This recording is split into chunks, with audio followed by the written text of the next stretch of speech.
We've been in this for 5 years. It's hard to imagine that our first PARP inhibitor got approved in December of 2014. Tell us about that first FDA approval.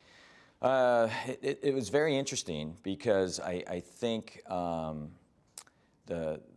Olaparib, the pharmaceutical company, I don't think was even sure they had the data that was going to make this happen. So my understanding is the agency even prompted them to say, hey, have you ever thought about treatment rather than maintenance? Exactly, right. exactly. And so this was a trial that Dr. Kaufman reported on. Relatively small trial, had different cohorts. Prostate, breast, and ovary. And ovary, you're correct. It's the family, again, of cancers with primary peritoneal fallopian tube. And I think the numbers were quite small, but they saw a response rate that was quite impressive.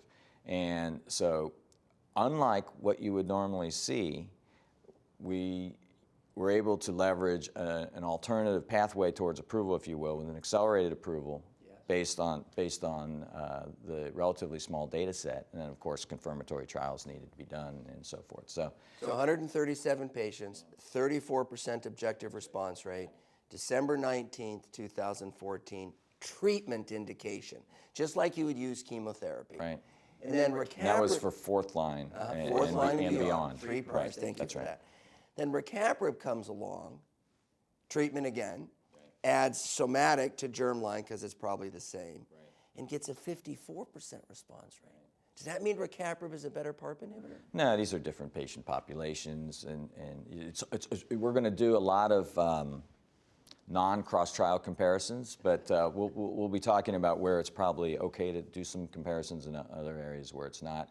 I think the cleanest data is probably in the platinum-sensitive maintenance. If you look at all the PARPs in terms of the similarity between those trials, it starts diverging in the treatment trials. Aerial is very complicated, Aerial 2. There's Part 1, there's Part 2, and different inclusion criteria and so forth. So they narrowed the inclusion criteria as it went further, and that probably boosted the response rate there. But very active PARP as well, and then that got approval for third line and beyond. That's right.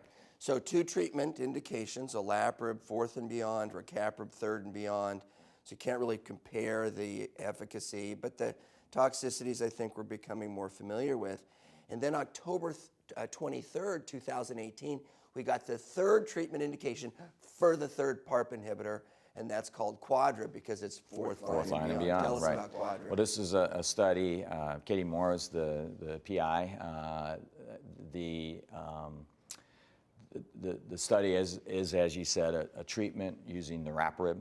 And what was very interesting is I think it confirmed a lot of what we're starting to understand, that there's more than just platinum sensitive versus resistant. And those are sort of so platinum refractory, meaning that the cancer is growing to primary treatment with platinum, very poor prognosis group.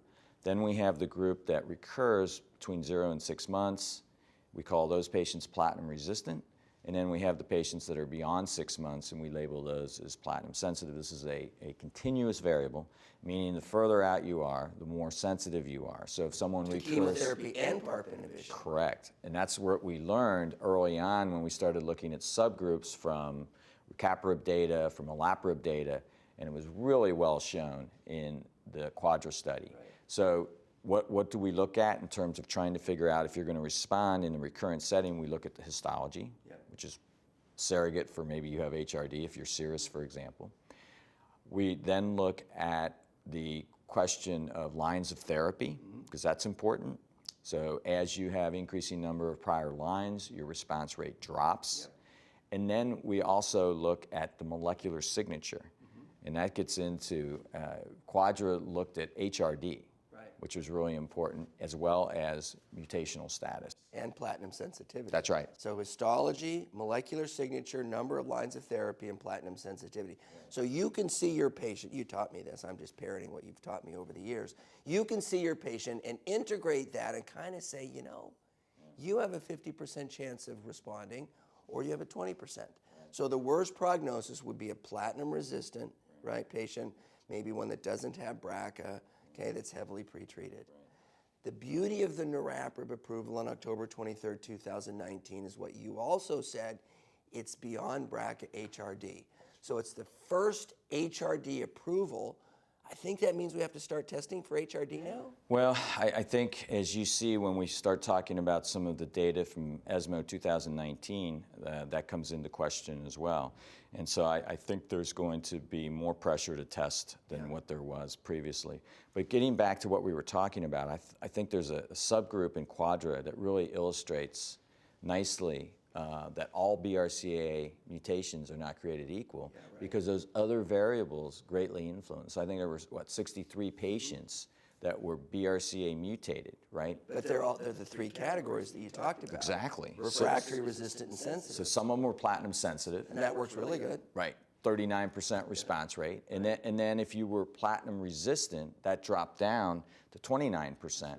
And if you were platinum refractory, 19%. But they're all BRCA. All BRCA, so you'd expect them to respond the same, but it does matter Such a take-home in terms of lines of therapy and so forth. So an interesting caveat out of that is that of those that had HRD, all of them were platinum sensitive, essentially. So, you know. Because HRD also means platinum sensitivity and also PARP sensitivity. Right, and those patients had 20%, so close to the platinum refractory if you're looking at HRD. So many people look at this as, I think, a very broad label. In actuality, it's probably not, right, Brad? I mean, if you look at it, because if you're platinum sensitive, you can have HRD. If you're platinum resistant, HRD. Yeah, so technically in the new niraparib treatment label, BRCA, you're all good. all good, BRCA mutated. but Yep. only HRD platinum sensitive. Correct, and I think that's a nuance that may get missed. The labels just come out, so people need, again, to synthesize this data.